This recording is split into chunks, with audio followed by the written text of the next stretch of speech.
I love ethnic food, and I grew up in a home where we ate a lot of Armenian food. Now, when I grew up in my teens, I became a vegetarian, and so I had to leave a lot of those foods behind, unfortunately, because I loved them. In recent years, I've kind of gone back to some of those foods and redeveloped some of the recipes and made them into plant-based recipes. So I have one that I'd love to share with you. If you can stay with me, I'd love to do that. I love good food like everybody else. And like I mentioned, I grew up with a lot of Armenian food. And some of the foods that we ate were stuffed. In fact, we ate a lot of stuffed foods, stuffed vegetables, stuffed tomatoes and peppers and zucchinis. And we even did a lot of grape leaves and cabbage leaves. And so I wanted to share this recipe with you. What I did was basically take the meat out of the recipe. Now, this kind of food is called dolma in Armenian, and I looked it up, and actually the word dolma means something stuffed. And I made something like this recently for a family affair, and I was telling my sister I made some dolma, and she corrected me, and she said, no, that's sarma. And she's right. Sarma means something rolled, and I had actually made rolled grape leaves. And the word in our home was used interchangeably between dolma and sarma. So I'm going to share with you some ideas. Now, when you substitute meat in a recipe, if you're a vegetarian, especially if you're just becoming a vegetarian and you want to eat more plant-based foods, but you still like that meaty flavor, it's easy to walk into a store now and find vegetarian meats. You can find the ground meat, you can find the salami and the bologna and anything like that. So that's really easy to do. But I wanted to make this recipe something that's made with whole foods, something that had a lot of really good nutrition in it. So what I'm going to do is get started, and then I'll show you what we're using. We're going to start with onion. Now, Armenian food has a lot of onion in it, so if you don't like onion, it's going to be difficult to make that food taste really good. So I'm going to add some onion to a little bit of olive oil. Now, when you're cooking with onions, you really don't have to use olive oil. You can use water if you don't want to use oil. If you're trying to watch your weight, use a little bit of the spray, the olive oil spray if you want. But we're going to use a little bit of olive oil to saute. We use a lot of olive oil in our cooking, but I use, especially when I'm cooking for other people, and I know that they're used to eating a diet a little bit higher in fat, I'll use a little bit in my cooking. Okay, so we're going to saute these onions for just a few minutes, and then what we're going to do is we're going to add some chopped garlic, and we don't want that to burn, so I'm just going to get this going here. Now, what I've decided to do, now my mother used to make this dish with white rice and the vegetables, and then she'd also add lamb. Usually it was lamb. And so instead of the white rice, I'm going to use brown rice, which I've pre-cooked. Now, if you use white rice, you really don't even have to pre-cook it because you're going to bake the dish anyway. So I've already cooked the brown rice, and I've also decided that I wanted to use lentils. Now, lentils, I've already cooked them. This is about 1.5 cups of lentils. So they've already been cooked, and they have a nice meaty flavor. And they're super loaded in nutrition and micronutrients, protein, fiber. I mean, they're just one of those really great foods. So I decided to work with this recipe using lentils as the base. Now, the other thing, instead of rice, you could use as bulgur wheat. We also use rice or bulgur wheat interchangeably in our stuffed dolmas. Okay, so I'm going to go ahead and add this garlic and get that going here. And one of the other things that we used often was parsley. We use the flat leaf parsley. Now, Italians call it Italian parsley, and Armenians call it Armenian parsley. But either way, you could use the curly kind, or like I said, we use flat parsley, flat leaf parsley, and I like the flavor of that. That's what I grew up with. So I'm going to go ahead and add the rest of the ingredients to this. The onions have started getting nice and clear, and we just wanted some of that flavor to blend with the rest of the ingredients. I've cooked 1.5 cups of brown rice, and according to the directions on the package, and I'm going to go ahead and add that.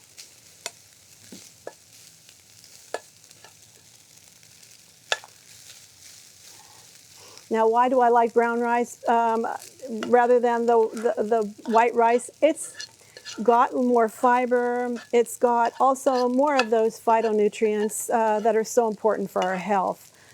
So I prefer to use that whenever possible.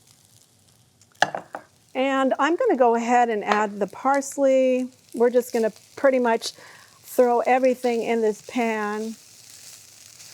This is one of those dishes that is really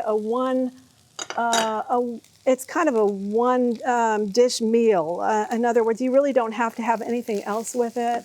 It's got the vegetables, it's got the nice complex carbohydrates, and it's got lentils is a good source of protein. Now, these days, carbs really get a bad rap. Whenever I hear people talking about carbs, it's usually in the negative sense. So I just wanted to clarify that with you. If you're wondering, oh, maybe I shouldn't be eating carbs. Now, there are different kinds of carbs. There are good carbs and there are bad carbs. Now, our bodies need carbohydrates. It is the energy that we function with. It's the nutrients that our brains need and our muscles. And so it's really important that we get carbohydrates in our diet, but get the right kind of carbohydrates. Now, you want those that are complex, we call them. You want to get those from whole plant foods. They have the fiber and they have all the other phytonutrients in just the way God made them to be. They haven't been stripped like your white rice, your white pastas, your white flour. They haven't been stripped of their nutrients. I'm going to add a little bit of basil. We did use a lot of basil with this dish, and then I'm going to add a little bit of Bragg's for that good umami flavor. A little bit of salt. I've already salted a little bit, and I'm going to add some tomato sauce. About 1 cup of tomato sauce. So, getting back to carbohydrates, it's preferable if you stay away from too many highly processed foods. I mean, that seems like most people understand that. But what they don't understand is that complex carbohydrates like your brown rice, your whole grains, like your oats, those are really important and really good foods and important for our bodies. I'm going to turn that down a little bit.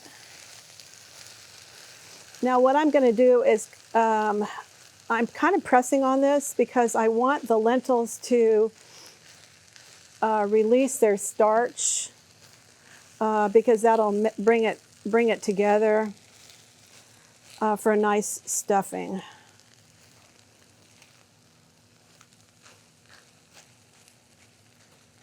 And let's see.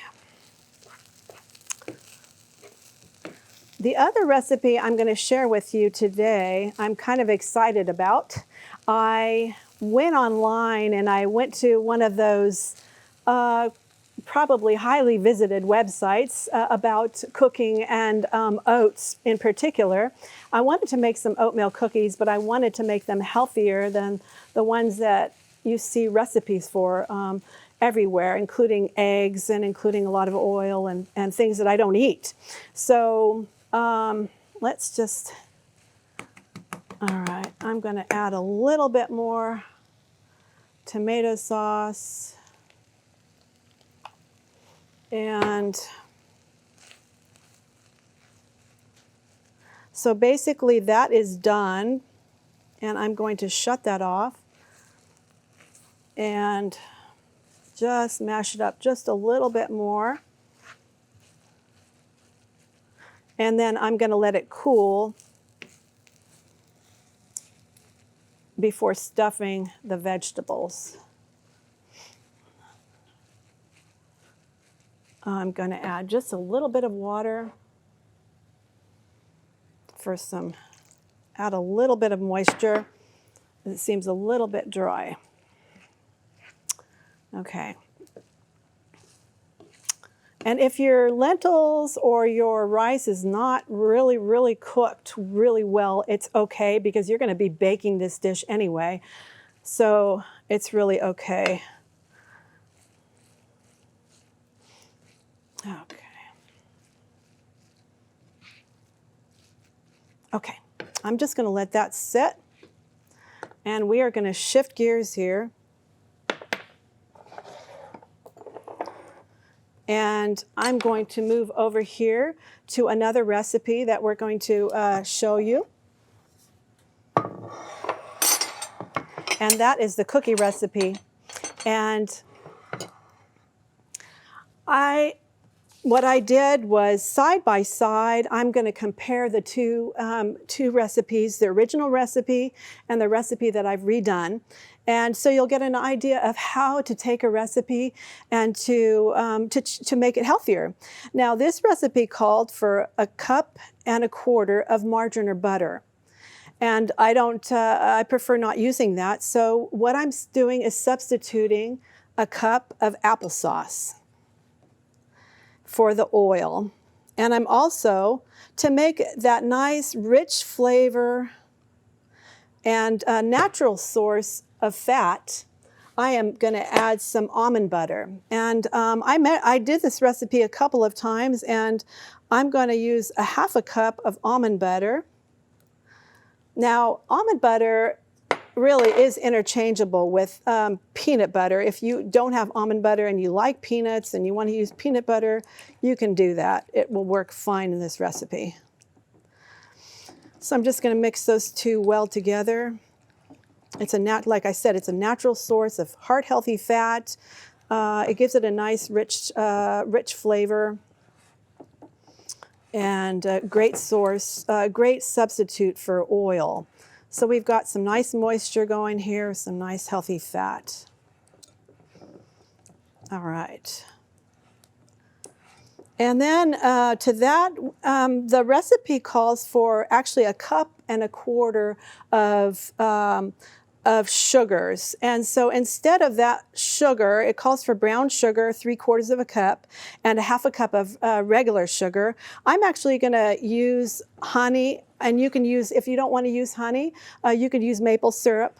And I'm only going to use 1/2 cup of sweetener because it really doesn't need that much sweetener. So instead of that 1.25 cups of brown sugar and granulated sugar, I'm using 1/2 cup of honey. And really, honey and maple syrup are interchangeable in most dessert recipes.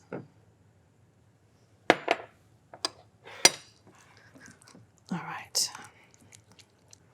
And then the recipe calls for an egg. And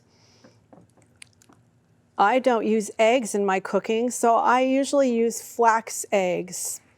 Now, you might be familiar with it, and maybe you aren't familiar with it, but flax seeds are really quite nutritious. They've got this wonderful fat that is omega-3 fats that are good for your skin and your hair and your brain and all kinds of things. And they've got fiber, and they're just a great source of good nutrients that we need in our diet. So I eat flax seeds almost every day. I grind them fresh. You can use a coffee grinder if you want to, grind them fresh. The problem is if you buy them in a bag pre-ground, you'd have to keep them in the refrigerator or in the freezer because once they're ground, that fat is exposed and it becomes oxidized, and it's not as healthy and it doesn't taste as good. It becomes what we call rancid. So it's better to keep it in the freezer or in the fridge. So to make a flax egg, what you need to do is take 2 tablespoons. Actually, I'm making the one egg to make a flax egg is 1 tablespoon of flaxseed meal plus 3 tablespoons of water. So I've made 2 egg substitutes here, and I've let it soak. So you really need to let it soak to get it nice and kind of gelatinous. That fiber, that soluble fiber, that's so important in helping with control blood sugar and blood cholesterol levels. It's such a great nutrient to include in your diet. So I'm going to go ahead and add that.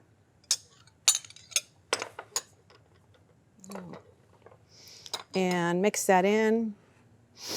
And then I'm going to add a little vanilla. I've got a teaspoon of vanilla. And mix that in. So these are my wet ingredients right here. And now we're going to mix our dry ingredients. So the egg was, like I said, instead of using the egg, I used the flax egg. The vanilla is the same, really. Okay, and the next ingredient, because I wanted to make this gluten-free, because a lot of people now are eating gluten-free. I'm not promoting that, but a lot of people seem to be eating gluten-free foods. Plus, I think it's a good substitute. Instead of 1 1/2 cups of all-purpose flour, I'm using a cup of almond flour. Now, almond flour is dense, so you would expect to use a little bit less than regular wheat flour. So I'm going to add that to my 3 cups of oats, which is what the other recipe also calls for. So I'm going to add my almond flour, and then I've got some baking powder. I prefer to use the non-aluminum baking powder, some cinnamon, and a little bit of salt. And we're just going to stir that in. And then also I'm going to add some raisins, because I love raisins and walnuts in my oatmeal cookies. And we're just going to mix that all together for a minute before we add our wet ingredients. I'm using the whole oats. You can use the ones that are quick cook, and that would be fine too. This is one of those recipes that's pretty flexible. We're going to add these wet ingredients.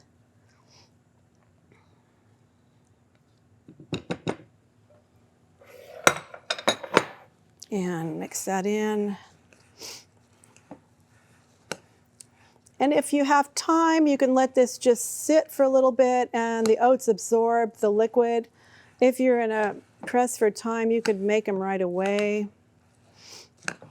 And these, something like this can be actually, you can make a mixture like this and just bake it later. You can freeze it. You can freeze it raw like this, or if you want to make the cookies and freeze them already baked, you can do that also.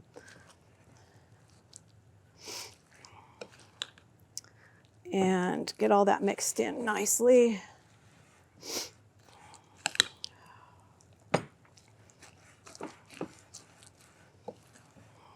And that smells good already. And I'm going to just get my pan over here and just show you what this looks like. We're going to bake these cookies for about 15 to 17 minutes. It depends on your oven, and it also depends on how big you make the cookies. So if you make them smaller, they're going to cook faster. So just be sure to check them. I like them nicely browned. And there you have. You notice that most of the foods that I'm using today are whole plant foods. They really haven't been altered or refined. And that's what I prefer doing, because you're getting all those nutrients intact in the right balance, and your body is just going to be happy and function better. Okay. That looks yummy to me. Now what I'm going to do, I have a little scoop that I use, and just going to show you. This is a non-stick cookie sheet, and what I do is just press these down, and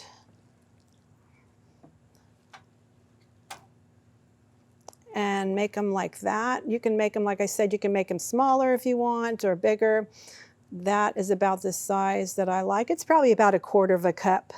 And that is it. Very simple, very simple. All right. Now I'm going to set that aside for a few minutes and show you, get back to my recipe. I think probably my rice and lentil stuffing is ready for us to work with. I'm going to start with these leaves. I believe a lot of people are not that familiar with how to use grape leaves. I grew up, like I said, eating them and actually using them. I made what we call yalanchi, which was made with rice and onions and a lot of olive oil and spices and eaten cold. But this dish is, like I said, is called sarma or dolma. And this is how you buy the grape leaves. They're in jars. You can buy them in your local Middle Eastern store. I'm not necessarily promoting this brand, but they have different brands. And the smaller leaves are more tender and more tasty, I would say. The bigger the leaves are, the more tough they are. And you want to make sure your leaves are not torn. I've got a leaf here, and I've taken off the stem. Actually, in this jar, the stems were very short, which I thought was nice. Sometimes the stems are long. You don't want to leave the stems. Because they don't taste good and they're kind of tough. And I've also rinsed out, it's got salt water in there, so I've rinsed out the salt water. And so I've just prepared these, and I'm going to find a spoon here. Get a spoon and show you how I'm going to do that. So I'm just going to take a little bit of this stuffing mixed and kind of center it towards the base. Now you want to have the veins of the leaves up because once you roll it, you don't want the veins showing as much. So the veins are on up, and we're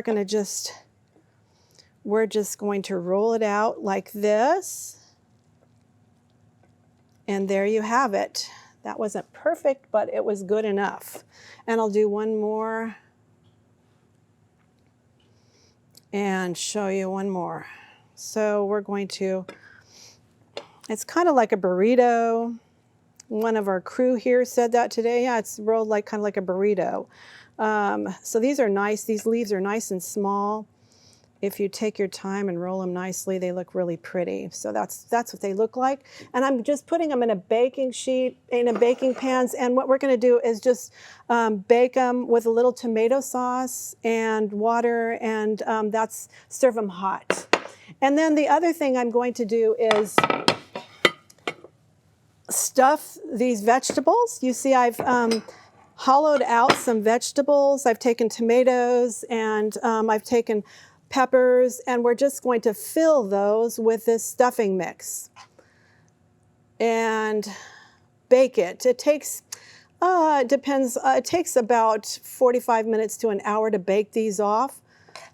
And so we're actually going to take a break here in a minute and bake these and show you how they look when they're done. You can kind of pile that in. We've got plenty of stuffing mixture here today. And what we'll do is cover this with, again, tomato sauce and a little bit of water, and we're going to bake it. So stay with us, and we're going to come right back. Okay, we've baked our stuffed vegetables, and I'm pretty excited the way they turned out.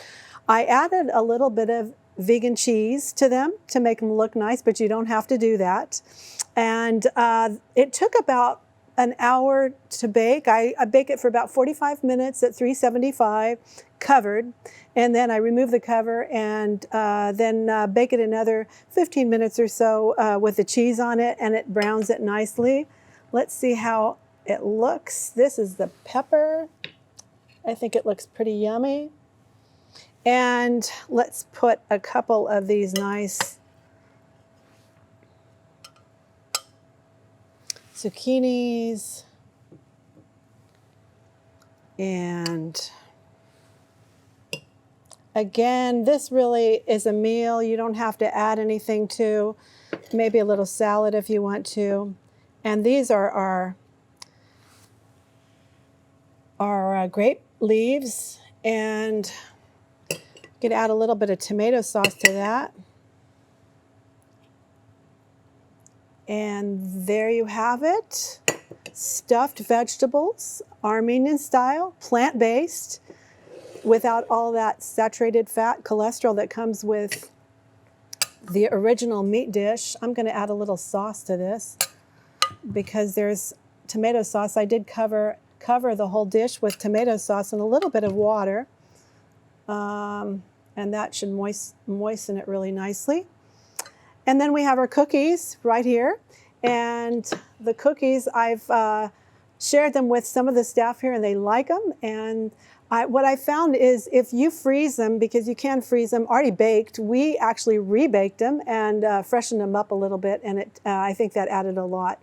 And served with a little bit of plant-based milk, I think you should really like it.